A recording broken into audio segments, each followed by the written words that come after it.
Today, we're going to explore how we film our car show for social platforms. It is with the host, The Sheik, as well as myself, and that crew Quality Productions.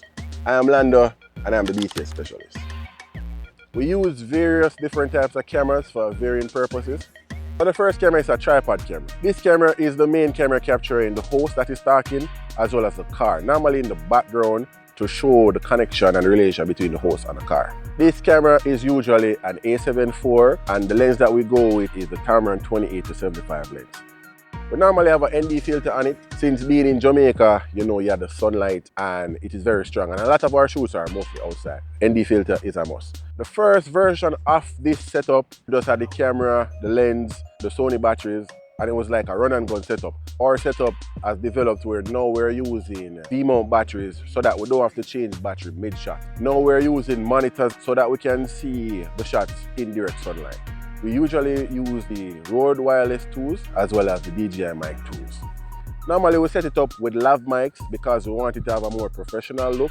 Sometimes that is not always possible, and in that case we just attach a mic on the host. We would normally figure out the composition for the shot, and that would be our first type of shots, our talking head shots. And then for the second shots, it would be our B-roll shots. That is where I have assistance from Shav. He normally runs the gimbal camera. We're using A7 IV as well. In some instances, we have used Sony A6400 and we're running a 60mm for that shot. Now my job is to capture B-roll, because what is the video without B-roll? We use a variation of techniques: parallax, pans, push-ins, pull-outs. For close-ups, you have to really look at the details of the vehicle.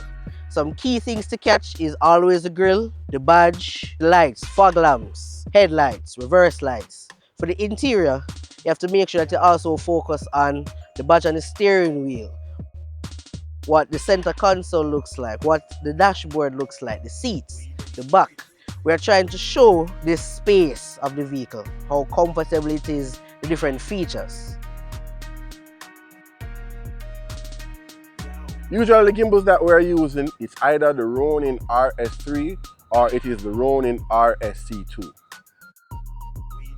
The first instance in which we tried to use a GoPro was as a helmet mount, but based on the shots I identified that would be too distracting. For one, perspective we used it for was from a first-person perspective when the driver is within the car driving. It was a good idea and something that we will look to improve on later on.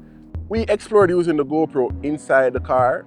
It worked out for one of the shots we were doing to show the reaction of our host as well as the driver that is driving, but it's not a shot that always works, especially if there's direct sunlight coming into the car. But it's something that we'll continue to explore and find the best alternative to working out that kind of shot. Let's talk about shots we capture with the drone. The usual perspective that we see of a vehicle is the front, the sides and the back. This is where we use the drones to get a unique perspective of the vehicle that is not normally seen. Drones usually come with a wide angle lens. It allows us to capture the vehicle in the environment and give us more of the background. And there you go. That is how we film our car show for social platforms.